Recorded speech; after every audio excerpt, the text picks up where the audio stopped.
Here we have another just outstanding, beautiful, rainbow-colored volcanic glass Paleo storystone face and mammoth effigy from Java, Indonesia. Check out the blue dot in the middle, the blue right there in the center. That's the eye of a face looking up from the back of this mammoth, which is now facing right. That's the eye of the face with the nose on the left edge and the mouth below it. So when you turn it that way, you have a face with that blue eye as the eye, and then the nose off to the left, and bottom below that, the mouth. That's a great human face right there. And that's a face looking up from the back of this mammoth, which is facing right, which is typical iconographics that we see over and over again on these Paleo storystone face and mammoth effigies. Now, these effigies, I discovered these effigies for the first time. They had been unobserved before my discovery in October of 2020. And at that time, I discovered these flake stone artifacts, which display imagery of two mammoths, one young and one old, and two human faces, one young and one old. And nobody had known about these type of mammoth effigies made out of flake stone that had these kind of imagery before my discovery. So there are no to this point in time, there are no fakes on the market at this stage. These are just becoming more widely accepted now, and it's been about 5 years. But scientific testing has proven that this is naturally occurring volcanic glass, not to be confused with obsidian. It's not a rainbow obsidian, it's a rainbow glass, and it was percussion flaked and pressure flaked to form the imagery that we see on each and every one of these effigies. And the face looking up from the back of the mammoth is standard iconographics when it comes to these effigies. So these were made in Paleolithic period time only, from 12,000 years ago to about 2 million years ago, because we know Homo habilis was making these, were making these effigies as well. They go back 2 million years. I have them from all around the world, on every continent, from every continent, except Antarctica. And this tradition, this mammoth worship, this mammoth tradition, maybe a creation story or a religion of some degree, a mammoth worship, went on for 2 million years with all the Homo species, from Homo habilis to Homo erectus to Neanderthals to Homo heidelbergensis and to modern Homo sapiens. So they're made by percussion flaking, and this one was made very interestingly. The Paleo Indian had this rock, this volcanic rock, and he took a huge chunk off right here. That's called a percussion flake. He just peeled that right off. He struck it hard and took that big flake off of there. And when he did, he revealed the beautiful colors in the stone. And when he did that, he saw that he had enough colors to make some imagery. He used that to go ahead then and do the perimeter. Flake all this pressure flaking and grinding all around the perimeter to make the imagery, because he wanted to use the inclusions in the stone.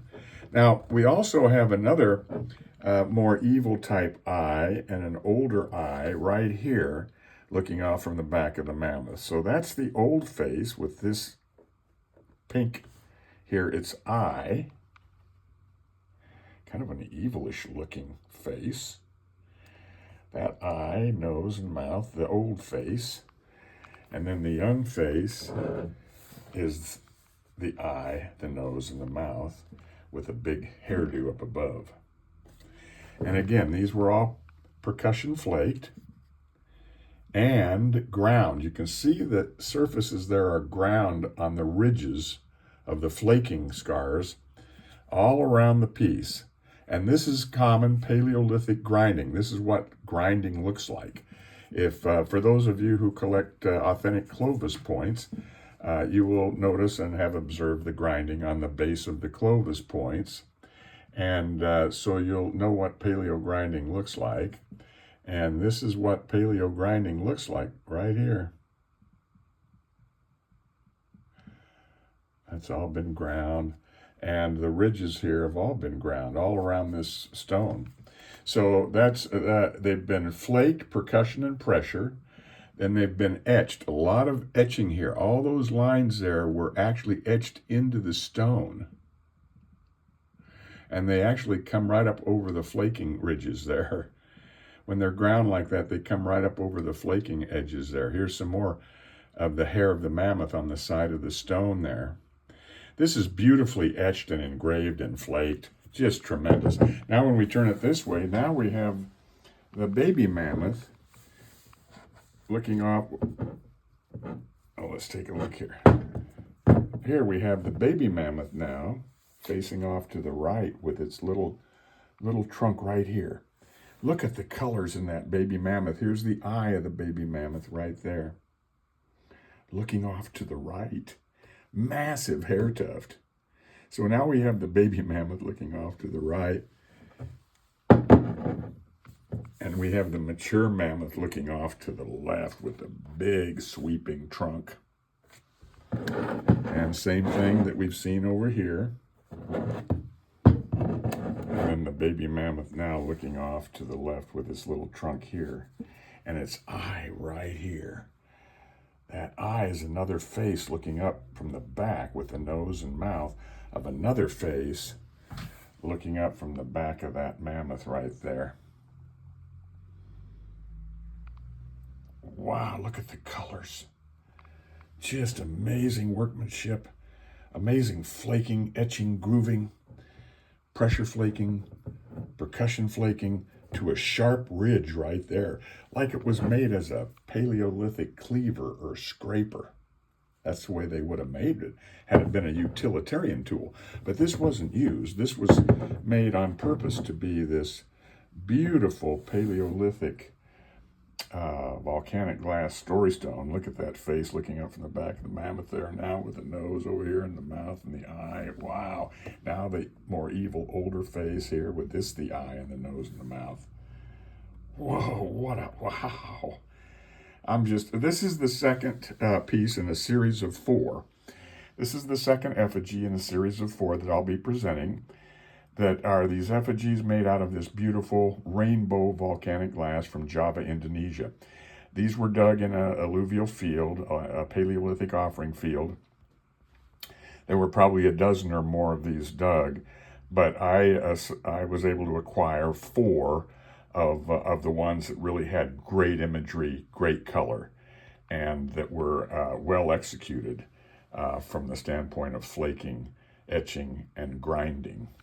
And then, of course, we have another mammoth here facing off to the right with his hair tuft above the head and his trunk coming down over here.